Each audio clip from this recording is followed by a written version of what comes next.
In 2016, California wife and mother Sherry Papini disappeared for 22 days. When she was found, she told authorities a detailed account of being kidnapped and tortured. Years later, in a stunning twist, Papini pled guilty to making false statements about what happened to her, setting off a media firestorm. Now, for the first time, Sherry Papini is telling her side of the story and revealing shocking new information. Sherry Papini, Caught in a Lie, an ID documentary event, Monday, May 26th at 9 on ID. Set your DVR.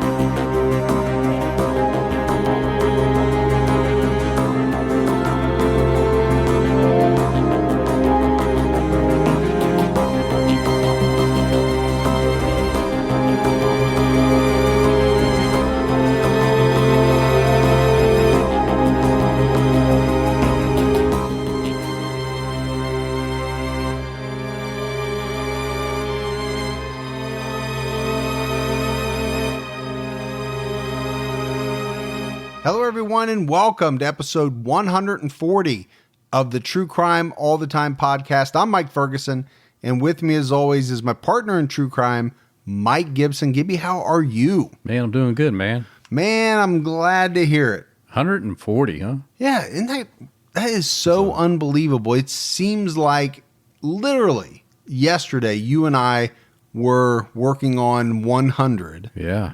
Wow. And now we're saying 140. It just goes by so fast. I can go back to episode 1, man. So 140. Yeah, I can remember Incredible. doing that one. Yeah. To be honest with you. That's great. No, it is. It is. I just saw you a couple days ago. I just got back from Chicago. It's like too soon. Yeah, it was fun. Chicago was a good time. Yeah. It was a one-day thing. And for me, I left Saturday. Right. And I stayed over. You stayed over. So, driving into Chicago, which for us is what, 5.5 hours, give or take? Yeah, 5 hours. 5.5. Driving in Friday, spending all day talking to folks, which was awesome. We met a lot of great people. Yeah, we did. Met a lot of great podcasters. Yeah. There was a lot of true crime podcasters, some of them very small, just starting out, which was very cool. Yeah, it really was. But then driving back the next day, it just wore me out, man. Yeah. Sunday and Monday, I was just toast. Yeah, it was the drive home for me was longer than the drive there, traffic and all that. Yeah. But that's all right. Yeah, I like Chicago a lot. It's a good town. It's a cool city. A lot of people, a lot of our listeners live in Chicago or just right around, in the suburbs. So they were able to come in. Now they don't have to drive in. That's the good thing for them. They take the train or something? Yeah, take the train. And for me, driving in Chicago is brutal. Yeah, that whole once you're downtown, man, it's I'd rather just park and walk, man. Well, and why everybody parks at a train somewhere, and takes that in because it's not worth it. No, avoid that. All right. So we had some new Patreon supporters. Let's do some shout outs. We had Kelly Gustafson. Hey, Kelly. Andrew Unkefer jumped out to our highest level. What's up, Uncle Fudd? He joins many Unkefers. We've got the whole Unkefer clan, I'm pretty sure. I get the Uncle Fur out of here. Krista Lang. Hey, Krista. Melissa. What's up, Melissa? Sean Toomey. Hey, Sean. Penny Shikoski. Ooh, Shikoski. Gabrielle Munger. What's going on, Gabrielle? Sarah Kamen jumped out at our highest level. Thanks, Sarah. Kristen Lewis. Thanks, Kristen. Molly Hildebrand. What's up, Molly? Tiffany. Hey, Tiffany. Riley Einen. Ooh, Onion. Emily Riggleman. Hey, Emily. Kristen Mansfield. Hey, Kristen. Penny Wilson. Benny. Anthony Serrato. Sorato. Narisha Reynolds jumped out at our highest level. What's going on, Narissa? Cassie Louise Media. Ooh, KLM. Ann Santos. Or CLM, actually. Elaine Hindle. Thanks, Elaine. Actually, you know what? I would have went just by that. If you hadn't have said anything, Yeah. I don't think I'd have caught it. I know. But you called yourself out, I did. and you should be applauded for that. Thank you. Tammy. Hey, Tammy. Stephanie Hinkle. Hey, Stephanie. And Joseph Sutton. What's up, Joseph? So we appreciate that. Yeah, a lot of great new support. If we go back into the vault, Gibbs, this week we selected Ashley Slocky. Yes, Lucky. So been with us a long time. Yeah, thank you. Long-time listener, long-time supporter. We love that. We do. We had some great PayPal support as well. All right. Paranormal XL Podcast. Extra long, extra length, Extra large. extra large. Which is usually what XL stands for. You never know. You never know. There you go. Shyla Green. Hey, Shyla. Geraldine Jensen. Hey. Nancy Brooks. Hey, Nancy. And Kate Balsover. Hey, Nancy Brooks. I haven't seen her name in a while. Yeah, that's great to see her. Yeah, I'm glad everything's going well. All right, Gibbs. So on True Crime All Time Unsolved, we have a very good episode out right now. It's on the Robeson family murders, also known as the Good Heart murders. We're going back to 1968, but this episode is about an entire family. 6 members of a family who were murdered at their vacation home near Good Heart, Michigan. But I think to me, what makes this case so fascinating is it's about as far away from an unsolved case as you can get towards the solved side of things without it actually being classified as solved. It's just one of those where police have a suspect and they've had this suspect for a very long time. Most people believe this person was responsible. Now, whether responsible alone or with others, that's a question, but something happened. Sure. Right? During this timeline to make it impossible for them to go after this person. So you got to listen to find out all the details, but it is a good episode. We had a monthly Patreon winner. Speaking of Patreon, that was Lady Di. Lady Di. Already picked out what she wants and it's on order. We'll be heading out her way. That's awesome. So, appreciate that. Now, as we get into this TCAT episode, writing and research credit goes out to Lana Hyatt. Yeah. So we appreciate that. We sure do. All right, Gibbs, are you ready? I'm ready. Well, I hope you are, because I want to say this right up front. This is an extremely gruesome case we're covering today. And I think that's saying something, because you and I have covered some that are, very violent, vicious. The facts are stomach turning. But this one, it's up there. So, put on your helmet, buckle your chin strap, put on your extra large Thanksgiving pants if you have to. I just ate dinner, by the way. For extra room. Whatever you have to do. But I'm telling you, this flight is going to be bumpy in spots. So in this episode, we're talking about Andre Thomas. And the murders that Andre committed, they're bad. The details are bad. But then the things that this guy did in prison will make your stomach turn. So for him, it doesn't end, right? After he's convicted and sent to prison, he's going for the gore factor once he gets in there. It's a continuous show, man. So Andre Lee Thomas was born March 17th, 1983 in Sherman, Texas to Rochelle and Danny Thomas. Not the same Danny Thomas that you're thinking of. I was wondering. No.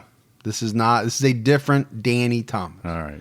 Andre had 3 older brothers, and then later 2 younger brothers came along. So that's 6 kids. Pretty large family. Yeah. But it's 6 boys. I cannot even fathom, Gibbs, what that grocery bill is like. Yeah, I can't imagine either, man. I mean, I grew up 3 boys in my house, right? You guys were probably eating everything. We did, man. Mom was always going to the grocery store. Now, I have 2 girls.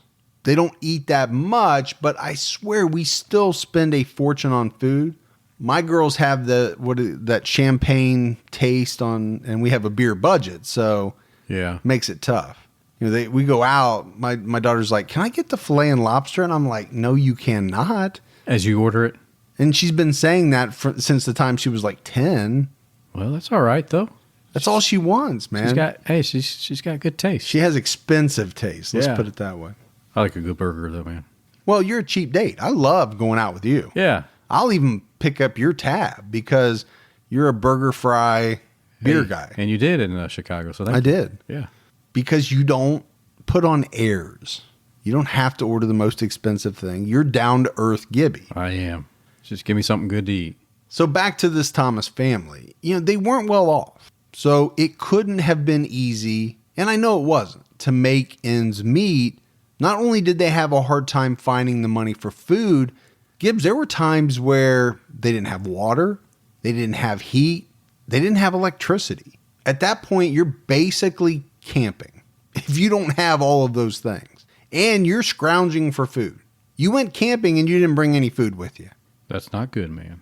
I think in large part because of this, Andre and his siblings, they spent a lot of their time at church. I do think that it was a church-going family, but I think they spent more time there just because they didn't have anything at home.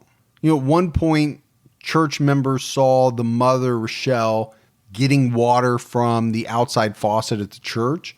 And I think this is when they realized how bad this family was struggling. And it was at that point that the church banded together to help provide for the family, right? That's what a church does. When one of their members is struggling, they kind of come together. Yeah.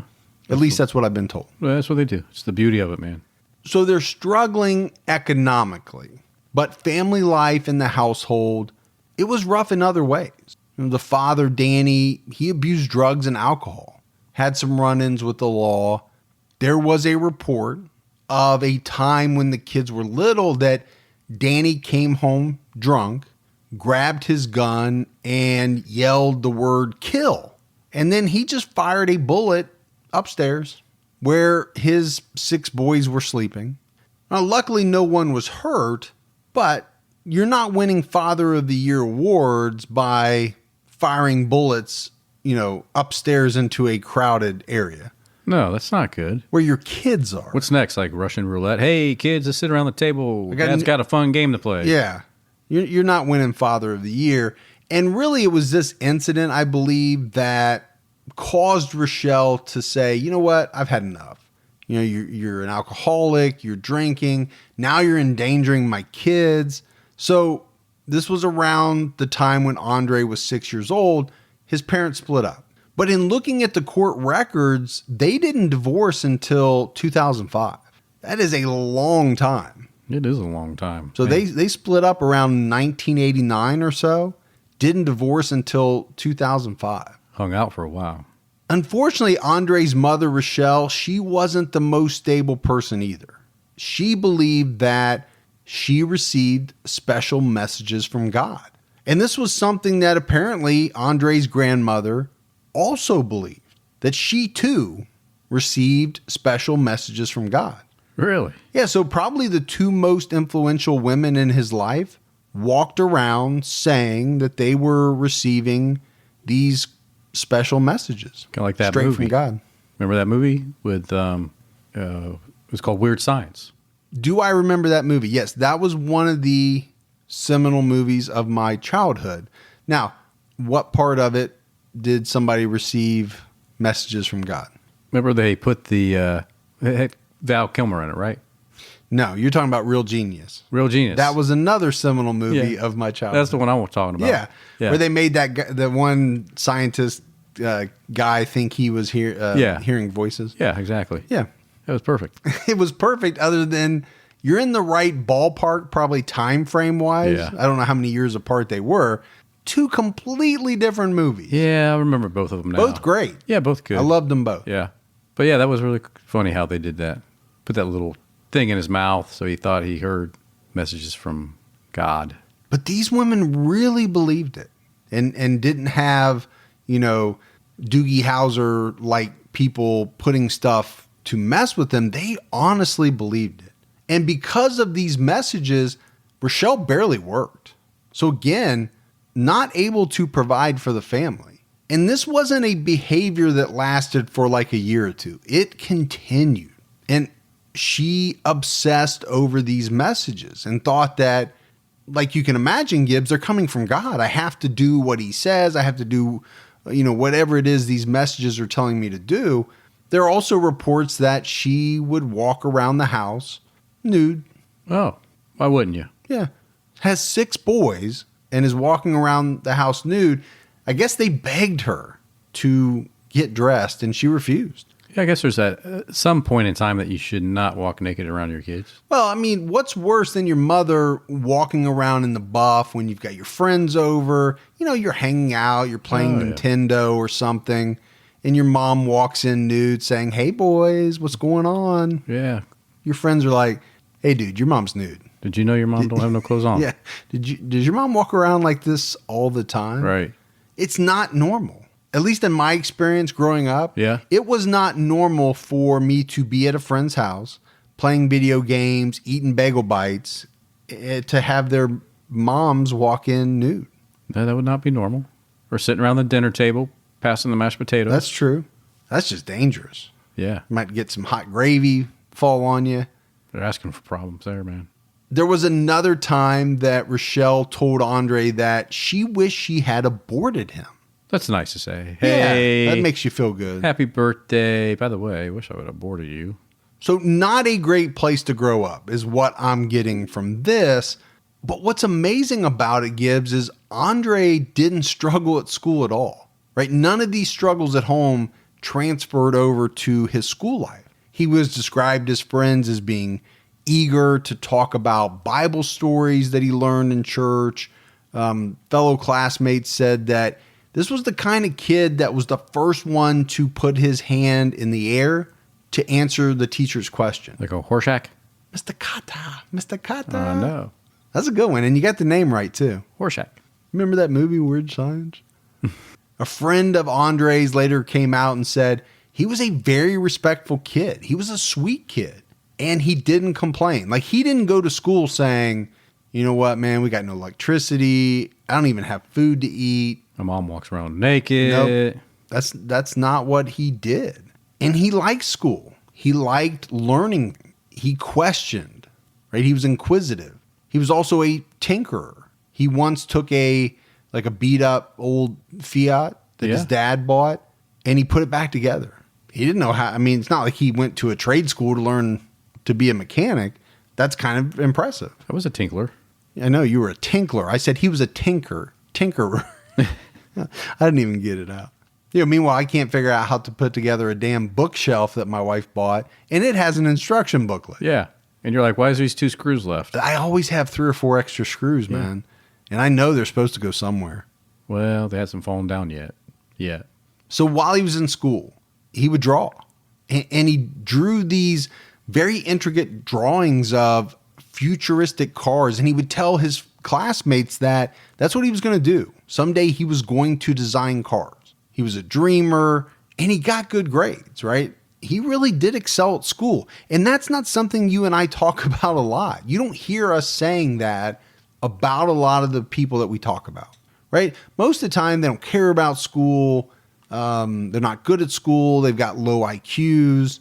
Well, they can't have the type of scores that somebody you know is accustomed to. No, I mean, and Andre wasn't as smart as you, right? I think ultimately his IQ is going to be pegged at like 114, somewhere in that area.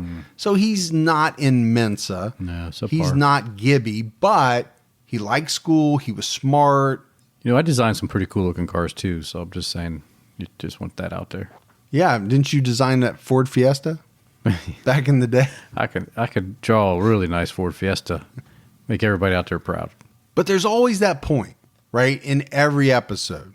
And we should come up with a term for it. I don't know what it is, where in a killer's life, it's almost like, where the light switch flips. I don't want to use that term, but there's got to be a better term that we can come up with for Andre Thomas. This was around age 9 or 10. And he began to tell classmates that he was having voices. He was hearing voices in his head. He said he could hear angels and demons arguing with each other. Sometimes in school, he would shout at the demons, or you could see it on his face. Like he was reacting to something that was going on in his head. So I said this kid liked school. He was good at school. He was, but it was for a short period of time, right? By the age of 9 or 10, he was starting to have problems. It's kind of strange, though. They start hearing voices. Yeah. Because you're getting into the area of like possible schizophrenia. Yeah. Maybe he had that. Maybe his mother and grandmother all had that. I did read some things online, though. It said it's very uncommon for children under the age of 12 to develop schizophrenia. It's something that normally, I believe, develops later in life. And I'm no doctor, but it seems to me as though some of this behavior falls somewhere along that path. Yeah. So you have Andre displaying this type of behavior. We already talked about his mother and grandmother. There was also some information that some of his brothers displayed somewhat similar behavior. So it was like most of the people in this family. Sounds like something in the family's running around, man. You know, I don't know if it's more believe it and see what maybe modeling after what other, I don't know. But I do think, and obviously we're going to be talking about this as the episode goes on, I think this is a family that dealt with a lot of mental health issues. So in an attempt to drown out the voices, Andre did, one of the worst things you can do. He started drinking at a very young age, but he's not getting any help. And we're going to talk about this throughout. He never gets any help, really. And a lot of the people that we talk about don't, right? They're displaying signs. And it's not like their parents are taking them somewhere to get them assessed or checked out, to get them help. This family can't even put food on the table. They're not going to a mental health professional. It's just not going to happen. No, they're going to have to deal with what's going on in their lives by themselves. They don't have the money. No. And maybe there was other options, I don't know, where they could get some free help. But whatever it was, it didn't happen. Well, they're not tapping those resources. Yeah, even if those resources existed, they didn't tap into them. And it was while he was still in elementary that Andre cut his wrist for the first time. And this would be just the first of what would be many attempts by Andre to take his own life. Well, I think his whole world has shifted. Oh, and I'm telling you, it's really like this line in the sand. It seems to be age 9, 10 is when everything changed for him. He stopped going to church all the time like he had been. People said it was like he was just in his own world. By age 13, he was smoking marijuana. And again, he tried to take his own life at age 13 again. Yeah, by sawing at his wrist with a butcher knife. With a butcher knife. Brutal. He survived. But, there's no doubt. Just from the things we've talked about so far at age 13, this kid needed a ton of help. And he didn't get it. He's not going to get it. It's just not going to happen. Right. By 15, that's really when his legal troubles started. He had a string of arrests, including car theft. He was put in a juvenile detention center. They had to put him on suicide watch because he kept threatening to harm himself. But here's the kicker. They released him 2 days later. No psychological counseling, even though he told them he wanted to kill himself. That's shocking. It is shocking because they should have got him in front of some type of therapist. You would think. The kid's only 15 years old, and he's talking about wanting to hurt himself. I agree with you. You would think he would have been given some type of counseling. Eventually, when he's out on probation, he was evaluated by a therapist. And probably because he's on probation. This therapist concluded that Andre had, quote, disturbed personality characteristics, irrational, poor judgment, perception distortions, feelings of unreality, and anxiety. So I'm not sure that that's a diagnosis, but it's a whole bunch of things that probably are not working in his favor. It's kind of like what you did with your hot dog in Chicago. You kind of ran it through the kitchen sink. I ran it through the garden, man. That's what they call it. Well, that's what it sounds like they did with his diagnosis. Don't let allergy season slow you down. Get common allergy meds for as little as $15 with GoodRx. So you and your family, pets included, can stop allergy symptoms before they start. GoodRx is free and easy to use. Just search for your prescription on the website or the app, compare prices, and get a free coupon to show your pharmacist. Save at over 70,000 local pharmacies nationwide, including Walmart, Walgreens, CVS, Publix, Kroger, and many more. Check GoodRx before every trip to the pharmacy to save up to 80% on both brand and generic medications. And did you know GoodRx rewards you for saving money too? Join GoodRx Rewards today and earn points every time you use a coupon. Remember, GoodRx is not insurance, but works whether you have insurance or not. And it could be your insurance copay price. I've been using GoodRx for years, and I can't tell you how many times I have saved money even with my insurance. Stop allergies before they start and save big on allergy medications this season with GoodRx. Go to goodrx.com/TCAT. That's goodrx.com/TCATT. Once the temps start rising, I realized I was back in the same worn out rotation. Same tank, same shorts, same everything. So I gave my daily uniform an upgrade with Quince. Their pieces are easy, elevated, and somehow make me feel more put together without even trying. Like they're 100% European linen shorts and dresses from $30. Luxe swimwear, Italian leather platform sandals, and so much more. The best part, everything with Quince is priced 50 to 80% less than what you'd find at similar brands. By working directly with top artisans and cutting out the middleman, Quince gives you luxury without the markup.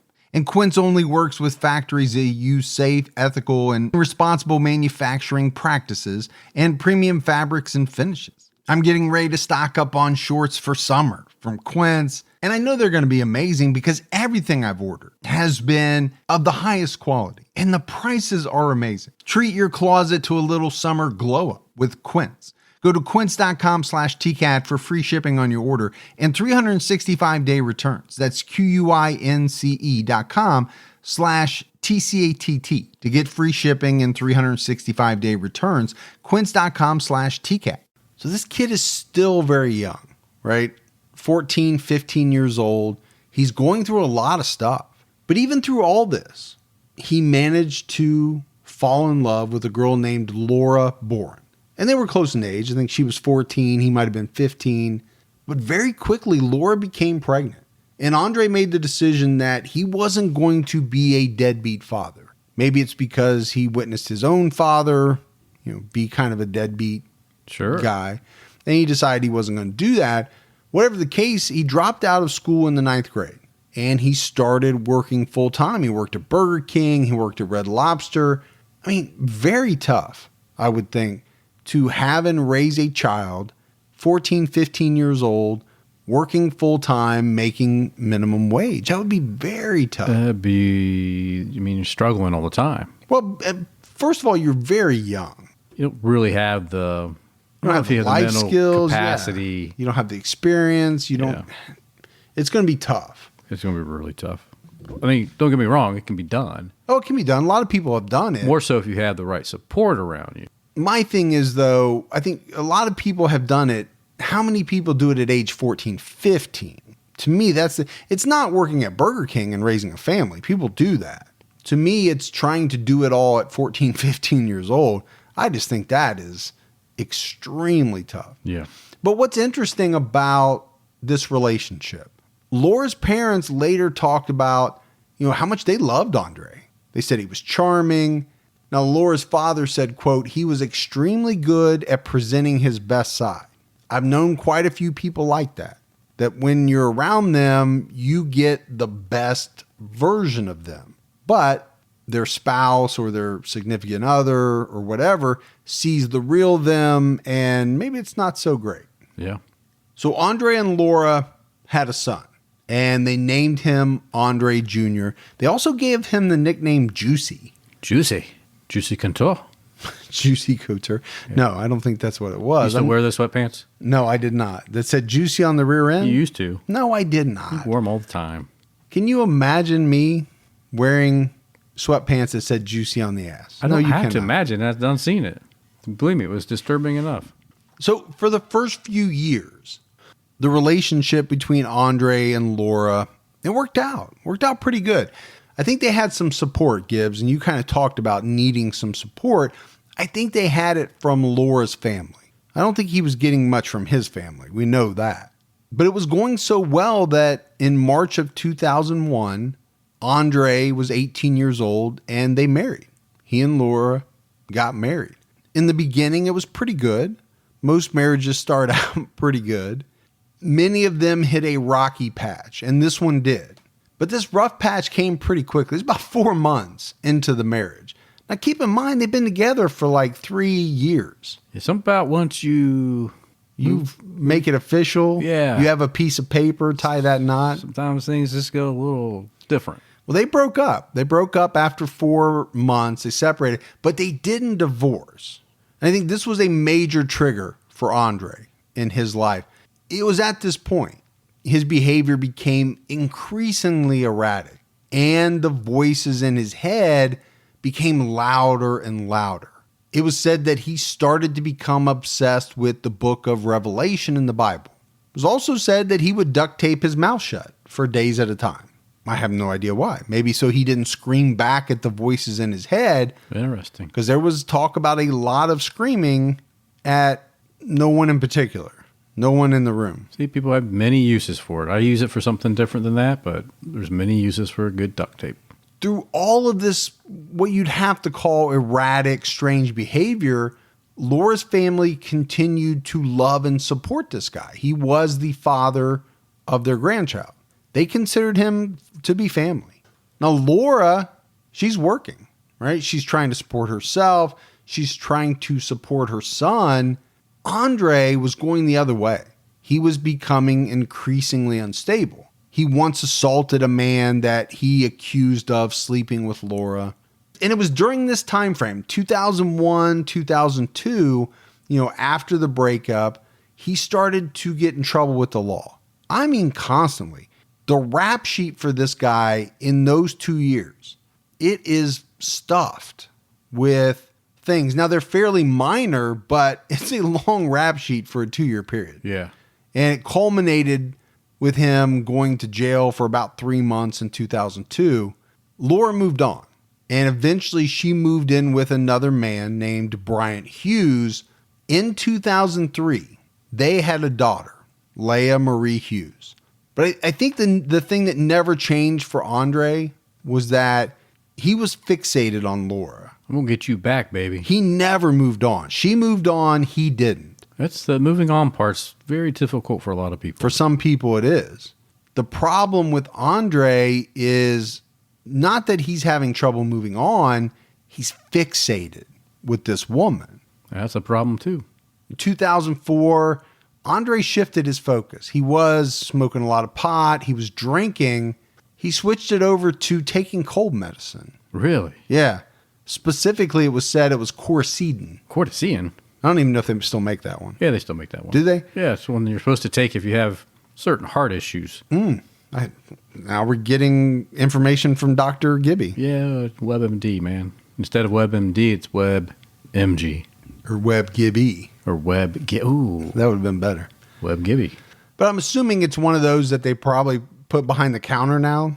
You used to just be able to walk in and get cold medicine. Yeah, what happened to the good old days, man? People started making meth with it. Now you got to ask somebody behind the counter. Yeah. Prove that you got a call. I mean, you got to do all kinds of things. I mean, you did the other day, you went in to get some laxatives and they gave you a hard time. They did. Yeah. Because people are making something with that. Something with that too. Yeah. So this guy's not sick, right? Andre's not sick. He's taking this to get high. He started talking to people about deja vu. He was always having deja vu. You ever have deja vu? I have a deja vu. Didn't we just talk about this? No. Oh, thought we did. I do have deja vu from time to time, very infrequently. Yeah. But it always freaks me out when I have it. I get that when the check comes, when we're out, and it's time to pay the bill. The bill comes Felt in. like I already paid it.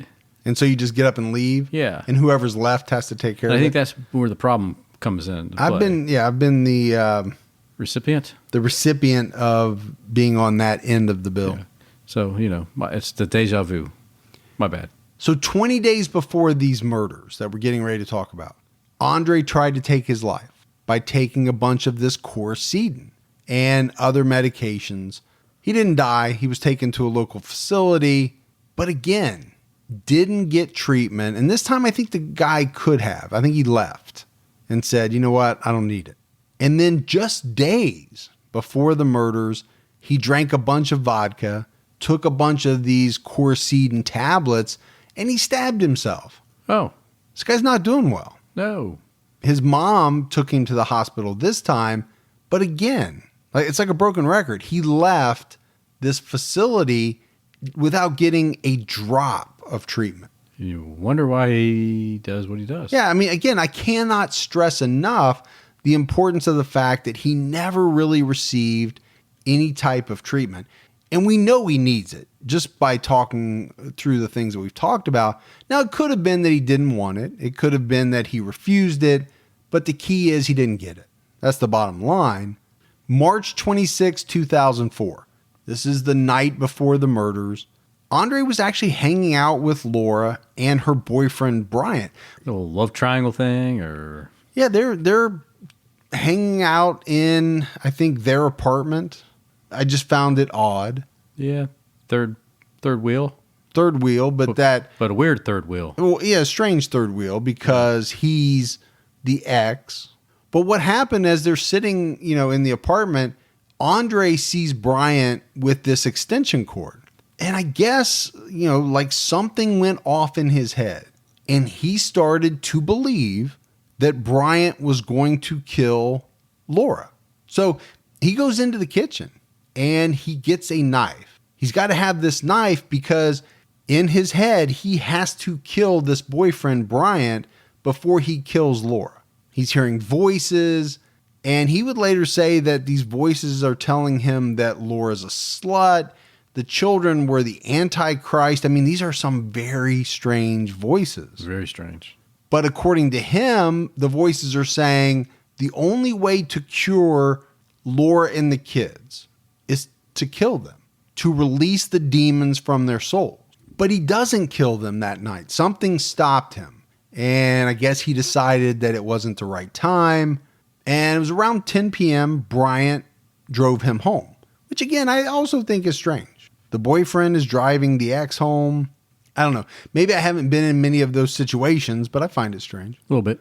So this is where I think, Gibbs, we have to give another warning. We set it up front. What we're about ready to talk about is not for the faint of heart. I can't stress it enough. You and I have covered a lot of gory, gruesome cases. I'm telling people right now, you will want to finish up your ahi tuna before moving on with this episode. Why ahi tuna? I don't know. That's just what I thought of. That actually sounds good. I really like ahi tuna. Do you like ahi tuna? Mm-hmm. With a little wasabi? Yeah, rare ahi tuna. Yeah. Very good. Okay. All right, so we're going. It's the next morning, March 27th, 2004. Andre woke up that morning and, according to him, heard God's voice telling him that he had to kill Laura and the kids. And I say kids, right? We talked about it. Andre had a child with Laura, but so did Bryant. So she has 2 children. He arrived at Laura's 3rd floor apartment early that morning. It was an apartment that she shared with her boyfriend, Bryant. With him, he has 3 knives, 1 for each victim. So this is very, very premeditated. This wasn't like showed up. He brought a knife for each of the victims that he was planning to kill. And it goes back to what he's hearing. These voices that he's hearing in his head, they're telling him that each person had to be killed with a separate knife. I was just getting ready to ask, why would you need 3 separate knives to do that job? And I think that's a very good question. Most people would not. You only need 1 knife for everything. That's all I need. The voices are saying you have to have 3 separate knives because there can't be any cross-contamination of the blood. Okay. This is what he's hearing in his head, according to him, right? This is all according to him. So why is this cross-contamination of blood so important? Well, the voices are telling him that any cross-contamination of the blood of these victims that he's about ready to kill, it would allow the demons that they have inside them to stay there. It's the only way to release the demons. So he kicked in the door and he saw Laura first. This is early. This is about 7:20 a.m. Bryant had left for work and apparently saw Andre, wave to Andre as he was headed towards the apartment. So Andre, kicks in, stormed Laura with a knife and stabbed her. But then he started carving her chest. Oh, man. And he reached in and took out what he believed was her heart. Now, it wasn't. It turned out to be a piece of her lung, but he put it in his pocket. I don't know why he put it in his pocket, but he did. Next, he went into the bedroom where the children slept. With the second knife, he stabbed his son, 4-year-old Andre Jr., to death. 4 years old. And again, he carved into his chest to allow him to reach in and pull out his heart. Brutal, man. I'm telling you, I told you up front, gruesome, brutal, whatever word you want to use. It's brutal to anybody, but yet you're doing it to your own If your 4-year-old son, kid. He put his heart into his pocket. That's 2 hearts in his pocket? Well, 1 heart and a lung. He thought he was grabbing his wife's or Laura's heart. Right. But he ended up getting a piece of her lung. What's next, I think, is even worse. Because he goes to 13-month-old Leia, the child that Laura and Bryant had together, and does the same exact thing. Ultimately, pulling out her heart and putting it in his pocket. So he's killed all 3 of these people. Laura, his own son, and this 13-month-old that she had with her current boyfriend. What Andre did next was he stabbed himself 3 times in the chest. I think that would be hard to do. It would be very hard to do. He laid down on the floor and he waited. I think he thought he was going to die. Bizarre. Well, this is a guy that had tried to kill himself a number of times. So my assumption is he's murdered these 3 people. Now he's going to take his own life. The thing is, he didn't die. He laid there for a while and he didn't die. So he got up and he left. Then he walked more than 5 miles to his dad's house, which is amazing if you think about it. It is amazing. You've stabbed yourself in the chest repeatedly with a knife to the point where you thought you were going to lay down and die. You didn't die, so you got up and you walked 5 miles. I don't know if I can walk 5 miles now. I know you can't walk 5 miles now. I appreciate that support, but I think you're right. Keeping it real. Now, I've seen some varying reports on what he did with the hearts. There are some reports that said, he put them in a paper bag and threw them away. There's some reports that said the cops found the 2 hearts later at his house. And apparently he wanted to call Laura on the phone, but he had just killed Laura. So instead, he called her parents and he left the following voicemail. Sherry, this is Andre. I need y'all's help. Something bad is happening to me and it keeps happening. And I don't know what's going on. I need some help. I think I'm in hell. I need help. Somebody needs to come and help me. I need help bad. I'm desperate. I'm afraid to go to sleep. So when you get this message, come by the house, please. Hello? He asked that as a question at the end. Yeah, something's really going on there. Oh, yeah. Yeah, I mean, I don't think there should be any doubt in anybody's mind that this is a man that has a lot going on. And to me, a lot in the way of mental health issues. So he leaves his voicemail. Then he heads to his trailer. And there's a couple people at his trailer. His girlfriend is there. His cousin is there. And he admits to his girlfriend what he had done. The fact that he killed Laura, he killed these 2 kids, and his girlfriend takes him to the police station. So I want to put all this in perspective, Gibbs. It's around 9:30 a.m. A whole day has not gone by. He has done all of this in like the span of 2 hours. Very quickly. Yeah. Killed 3 people, walked 5 miles, made the call, went back to his house, got to the police station. Yeah. It's still only 9:30 in the morning. You're not even up by then. Barely. Yeah. So when he got to the police station, he didn't mess around. He confessed to the murders, told them exactly what he had done. And the police description of this guy, it's like almost as if he was falling asleep as he was telling the story. I mean, most people would either be sobbing or they'd be afraid or whatever. They called him lethargic, said he was extremely calm, and he just laid it all out. The reasons why, what he did, how he did it, all of that. Nonchalant put it out? No, wasn't nervous, wasn't freaking out. Now, the one thing he did ask the police, apparently, was whether or not he would be forgiven for the murders since he stabbed himself. He thought maybe that would help lessen the blow against him or something. Yeah, so just so I don't get in a whole lot of trouble, officer, I decided to stab myself too. That should count for something. So we're good, right? In his head, I believe he thought that would count for something. Can I just go home now?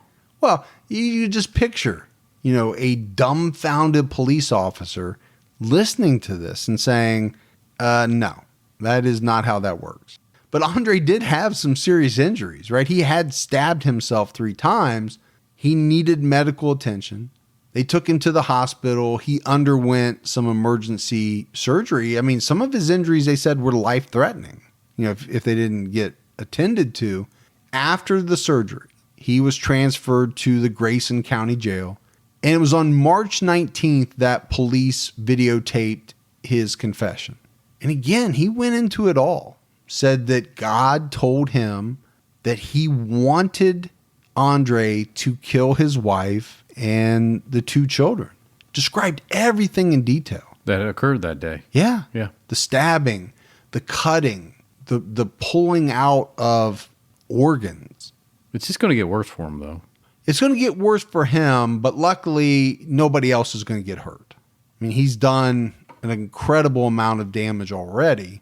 My wife and I do a lot of shopping online, and we always use Rakuten. Rakuten is the smartest way to save money when you shop because you earn cash back at over 3,500 stores. We're talking fashion, beauty, electronics, home essentials, travel, dining, concert tickets, and more. Your favorite stores like Macy's, Nike, Sephora, Dyson, and Lowe's. And that's just to name a few. Pay Rakuten to send them shoppers. And Rakuten then passes on a part of that payment to its members as cashback. Cashback is deposited directly into your PayPal account, or Rakuten can send you a check. You can even maximize your savings by stacking cash back on top of other deals, like store sales and coupons. You're already shopping at your favorite stores. Why not save while you're doing it? It really is a no-brainer. Membership is free, and it's easy to sign up. Get the Rakuten app now and join the 17 million members who are already saving. Cashback rates change daily. See Rakuten.com for details. That's Rakuten.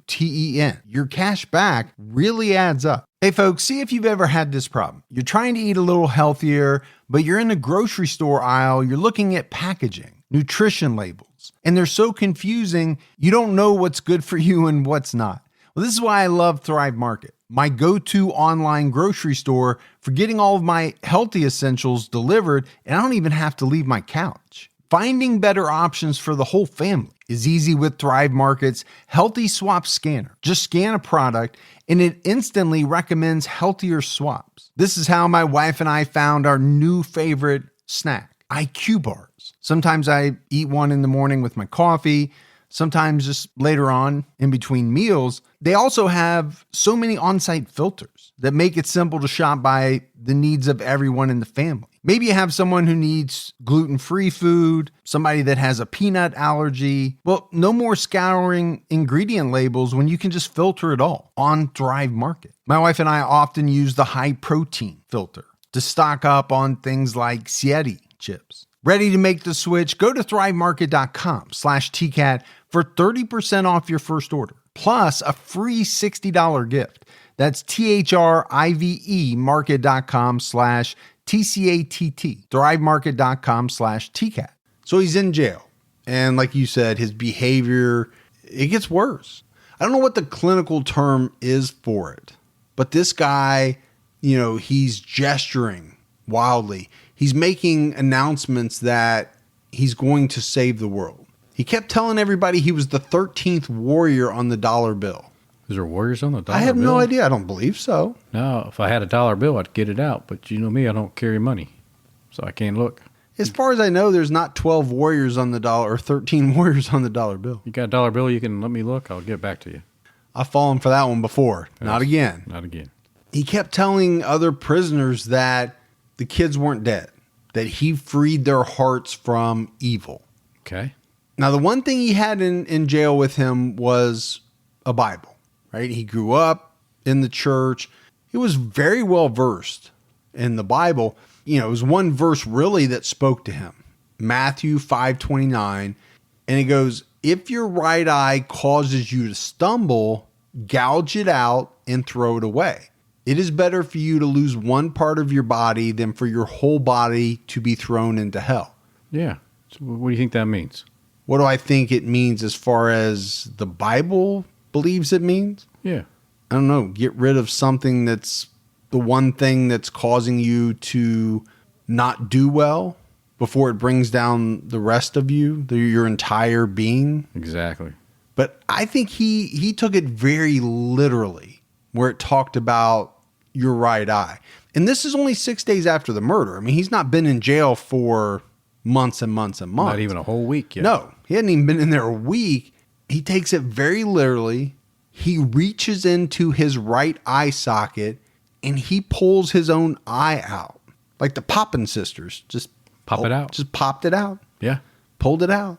But this time he pulled out his own. Right. Yeah. I think much harder Oh, very much harder. to pull out your own.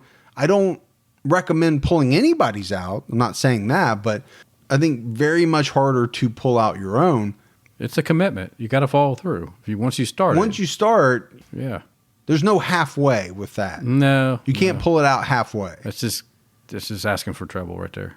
I don't know, Gibbs. I can't even really come to grips with what kind of pain that would be. I mean, you see that type of thing in movies and certain TV shows. I don't know.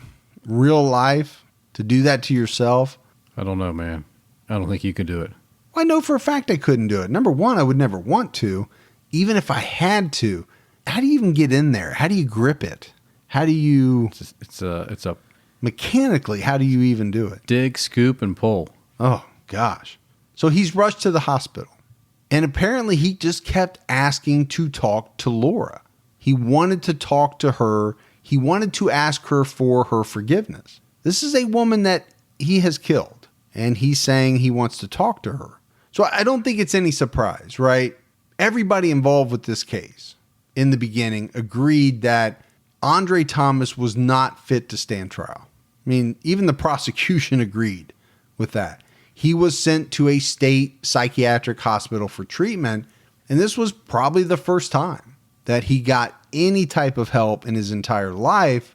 The psychiatrist there said that he suffered from schizophreniform, which I had never heard of. I've heard of schizophrenia, but apparently the difference between that and schizophrenia, which is the one I think we hear about, more often. Yeah. Schizophreniform is when the person shows the same symptoms of schizophrenia, but for 6 months or less. Okay. So it was like a mini stage. I had never heard that. They also diagnosed him with substance abuse induced psychotic disorder. Okay. And I think they thought this stemmed from the fact he was taking all this cold medicine. He was mixing it with alcohol. It's never good. No, never good. So they put him on the antipsychotic drug Zyprexa. Zyprexa. It's Italian, by the way. Is it? I did not know that. Yeah. And he was taking this for about 7 weeks. And it was at that point that the same doctors that said he had all this other stuff, determined that he was now fit to stand trial. So his trial didn't start until February of 2005. His defense team had real struggles with Andre. They later came out and said that he wouldn't communicate with them. They couldn't get him to talk. That's a problem for a defense team, right? Doesn't make their job very easy. Not that they want him on the stand, but they need him to communicate in the back of the backdrop of what's going on and what happened, and sure, so they can try to help save him. The way it was reported was that he just sat at the defense table, pretty much catatonic throughout the trial. He wore a black patch where his right eye had been. So kind of like I don't mean to laugh when I say it's like that. a pirate thing, Yeah, he looked like a pirate. And he just munched on Skittles throughout the whole trial. Wearing a pirate patch and munching on Skittles. Eating Skittles. All right. And not just eating Skittles, right? Eating Skittles through what Gibbs had to have been some of the most gruesome testimony, pictures. His crimes were brutal. That would have not went over well with any juror. A juror sitting there saying, you're just going to sit there and eat Skittles while they show these pictures of your kids. Yeah, something's not right there.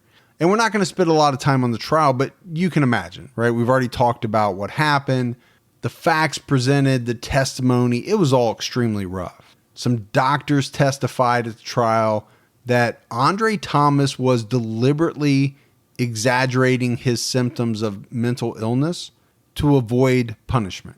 They went as far as to say that his behavior didn't stem from an actual mental illness at all, but rather from his sudden withdrawal from alcohol and drugs. Yeah, I don't know. I mean, can you have that level of withdrawal from alcohol that you want to kill somebody? I don't know about that. Yeah, I really don't agree. I don't agree with these doctors that he was putting this on. Now, did he maybe make it worse, look worse than it was during trial? Or, yeah, maybe. But to me, there is no doubt this guy was mentally ill. It doesn't excuse anything he did. Going back to 10 years old, was he making it up then? I don't think so, man. I don't either. I mean, really don't. In his own head, he's not making it up. You know what I mean? When you can convince yourself it's real. Yeah, I think whatever way, there was something going on. And I don't say that a lot because I think a lot of people do put on a show to try to get out or try to minimize their sentence. These doctors even said that some of the stuff that he experienced years ago, like as a teenager, right? It was all from drugs and alcohol too. No mental illness, drugs and alcohol. But again, I don't agree. I don't think that's right. Yeah, I can't agree with that either. Now, we don't have all the facts. We're not sitting there. We haven't evaluated this guy. I'm merely going by the research and the things that was written about this guy. It seems to me to be way more than drug and alcohol abuse. Now, the jury was 100% Caucasian. And the reason I mention it is that it's going to come up later. They found Andre Thomas guilty. I don't think it was a real hard decision. It took them less than an hour to come to that conclusion. He was ultimately sentenced to death. So he gets to death row. And on death row, he spends 23 hours a day in ADSEG, administrative segregation, the whole isolation, whatever you want to call it. Good times. The 1 hour that he has free from his 6x9 cell is for a little recreation, still by himself. Right. And to take a shower. It's a one-man party, man. All day long. You think about people being in isolation. Yeah. Actually, you hear a lot about the fact that it's tough. It causes problems. Just that by itself, right? Not being able to talk to other people. So you really have to think about this guy who, I believe was suffering from a pretty severe mental illness. He's stuck by himself, alone with his thoughts for 23 hours a day. Or really 24 if you want to think about it. Yeah, even when he's I don't think he's taking a shower. No, I don't think he's getting to talk to a lot of people. It seems to me as though his mental state kept deteriorating. These conflicting voices in his head, that would be rough if it was nonstop and you had nobody to talk to. You had nothing to break it up. Well, and he's sitting there going, why me? Why am I even in here? Oh, sure. I did the work that God asked me to do. Shouldn't I be out and about? I don't know why I'm punished. And I think there's a good chance that he actually believed that, right? I did what I was asked to do, to kill Laura and the kids, to save their souls, right? That's what he believed. Right. At a certain point on death row, he cut his own throat and he threatened to hang himself. They probably didn't believe him because he's not very good at it. No, he is not. Yeah. He tried to take his own life many times. Yeah. We said that before. On December 9th, 2008, he did something that I've never even imagined. I've never heard of. I've never seen it in a movie. He took out his other eye, his left eye, but this time he ate it. You put salt on that? What do you put on that? Well, how would he see to put the salt on it? He literally cannot see now. Yeah. I wonder what the texture is. Of an eye? Yeah. I think it's like a Gotta be hard-boiled egg. close to an egg, right? A hard-boiled egg. A little harder to bite through, maybe. Yeah, I don't know. It's Gushy on the disgusting. inside. It sounds disgusting. It does sound gross. Somebody will say it's really close to a pig's eye because they always say human stuff is close to what. It's like a pig. Yeah. Mm-hmm. Yeah. So go to your local butcher and get a couple pig eyes and boil them up. I would think human eyes are fairly similar to animals' eyes of a certain size. Yeah. Maybe a cow, pig, something like that. Want to get some and try them out? No, I do not. Okay. No, I do not. But to me, it's not just the taking out of the eye. Obviously, you have the eating your own eye.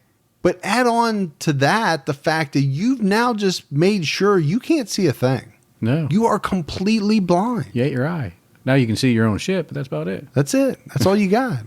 So at this point that he did this, he had spent 3 years in isolation. But his legal team was still fighting for him, right? They were trying to fight his death sentence based on a couple of things. Number one, his mental illness. But the other thing that they kept arguing was that the jury selection process in his trial was flawed. And apparently, Gibbs, there were 3 members of that jury that openly stated they were opposed to interracial relationships. Oh.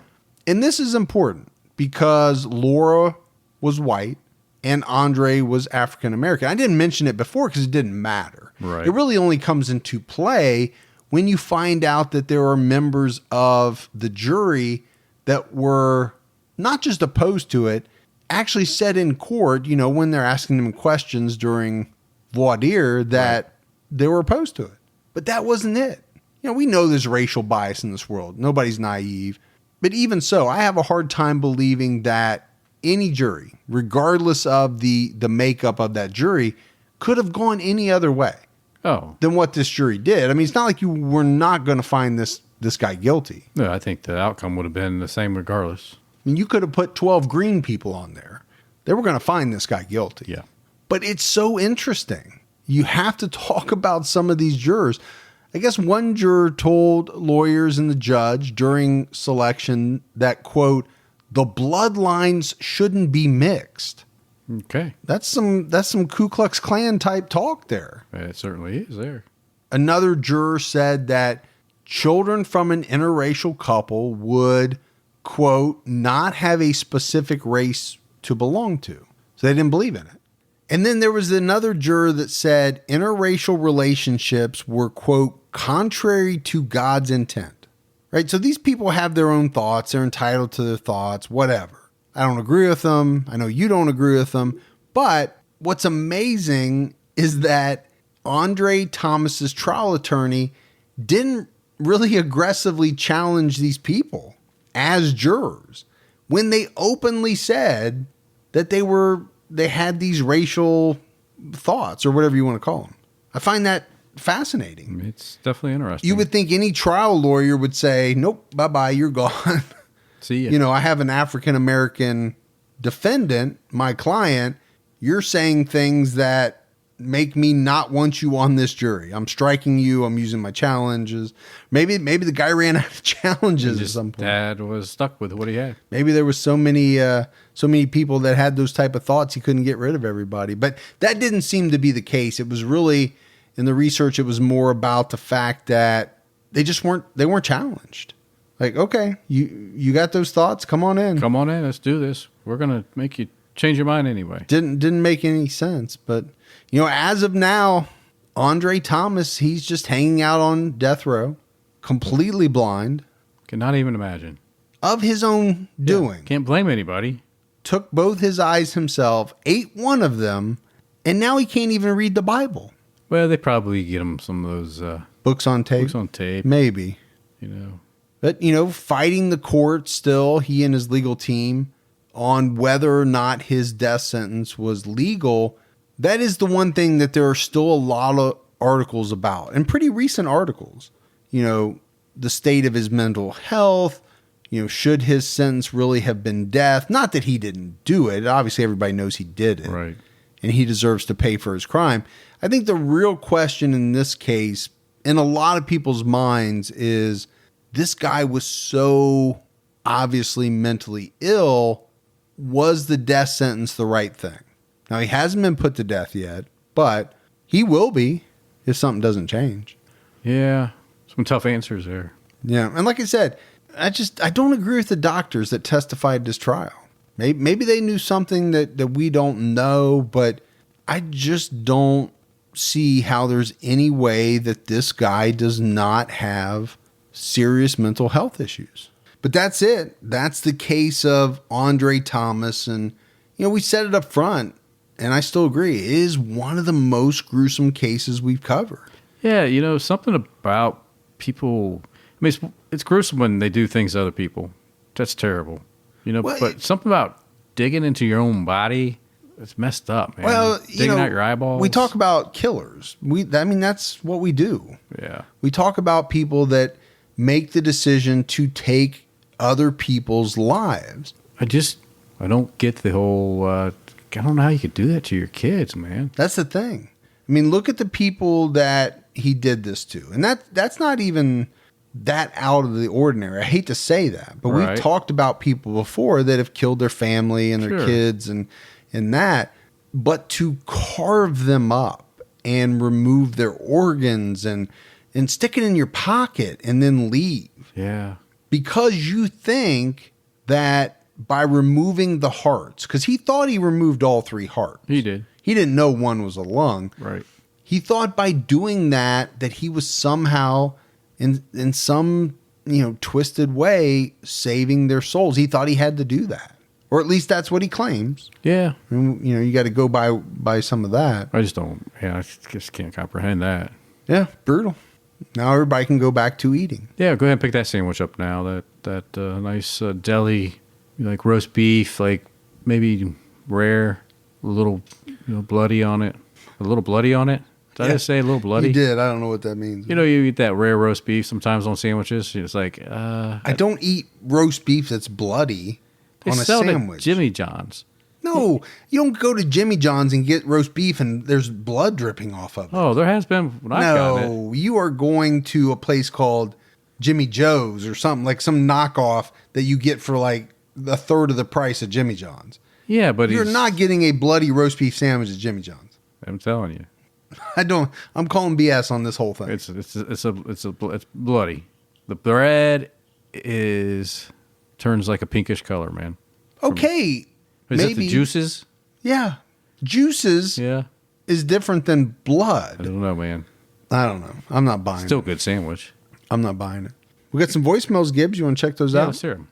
Hi, Mike and Gibby. I just wanted to let you know how much I enjoy your show. You guys do a great job.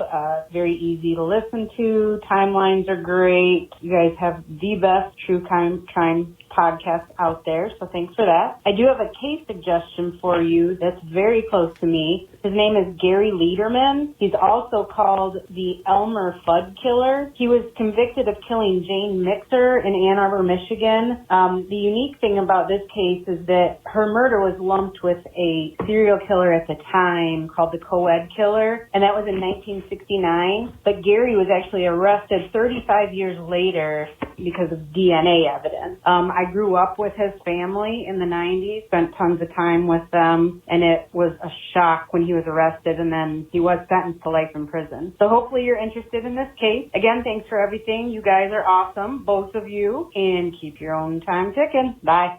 All right. Yeah, we'll definitely have to check that out. That sounds very familiar, almost like maybe Morph and I did that when we were doing some of the DNA solved cases, but Jane Mixer sounds very familiar. Sounds like a good case. I don't know if we've profiled this individual for sure, but it sounds like, to me, it's like we've done something Around that. around it. Hi, my name's Leslie. I live in Southern California, the Riverside area. I actually binge listen since I'm fairly new to the podcast. I have a suggestion I'm not sure if you know about this man or you've ever done a show about him, but his name is William Suff, S-U-F-F. He was a Riverside County employee and was considered our very own homegrown serial killer. He focused on prostitutes, and he actually was a very well-liked county employee, even won a chili cook-off one time. So anyway, William Suff is his name, and it would be really cool if you did a show on him. Thanks so much. Hope you guys are doing good. Bye. All right. Thank you for that. I'll make sure we have William Suff on the list. Yeah. Not one I'm familiar with right off the top of my head. Me neither. Hope there wasn't anything bad in that chili. This one makes me not want chili right now. Exactly. Hi, Mike Mike and Gibby. It's Christina. I'm from California, and I just found your podcast, your True Crime All the Time podcast, a few months ago, and I've been listening to it like constantly ever since. I really love it. I always come to my family telling them stories about these people, and they're just like horrified, like, how do you listen to all of this stuff? But I just find it so interesting, and it makes my commute to school and work a lot easier. I'm in cosmetology school right now, and I listen to it on the way to school and on the way back. And I just wanted to say thank you for all you guys do, and keep your own time ticking. Love that. Yeah, we love when people find the show, and hopefully she's doing good in her cosmetology school. I could use some work done. You need a lot of work done. I do need a lot of work done. Yeah. To be fair, though, so do I. So, we both need a lot of work done. You more than me, though. From a cosmetology standpoint, I would have to agree with you. It's not something we spend a lot of time on. No. Like my wife and kids do. They spend a lot of money on it, too. Time and money. Sure. Yeah. My daughter's always plucking eyebrows and doing, all kinds of things. Well, she's offered to pluck yours.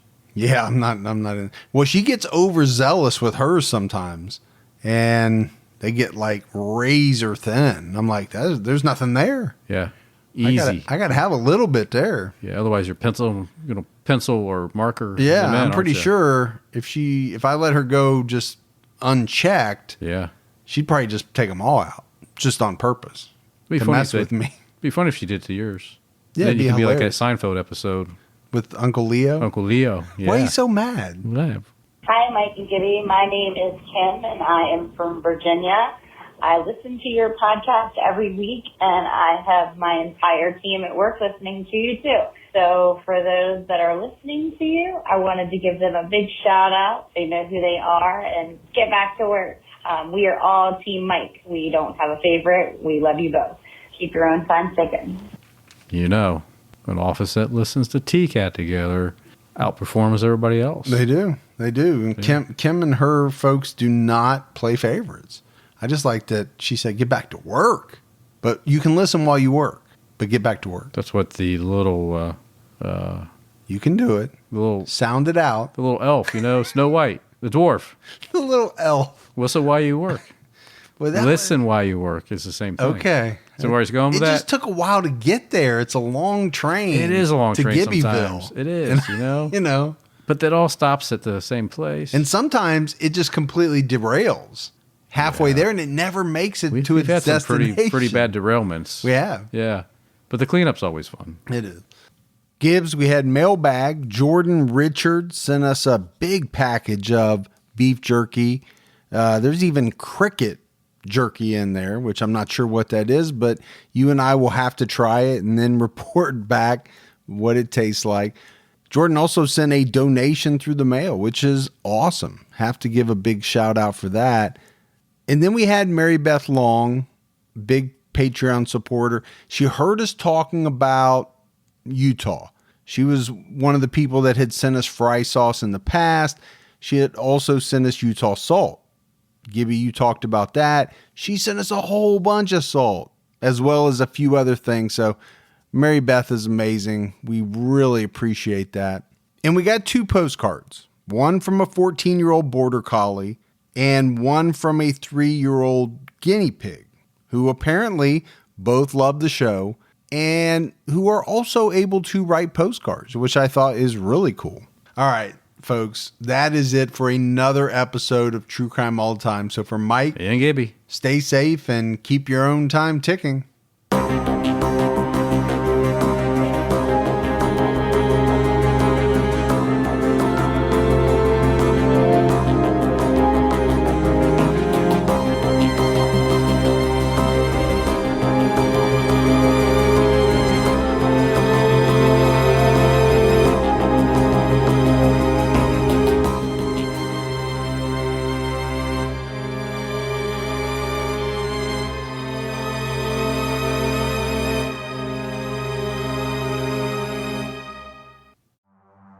In the early hours of December 4th, 2024, CEO Brian Thompson stepped out onto the streets of Midtown Manhattan.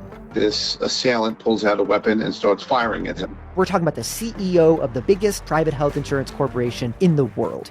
and the suspect, he has been identified as Luigi Nicholas Mangione, became one of the most divisive figures in modern criminal history. It was targeted, premeditated, and meant to sow terror. I'm Jesse Weber, host of Luigi, produced by Law and Crime and Twist. This is more than a true crime investigation. We explore a uniquely American moment that could change the country forever. He's awoken the people to a true issue. Finally, maybe this would lead rich and powerful people to acknowledge the barbaric nature of our healthcare system.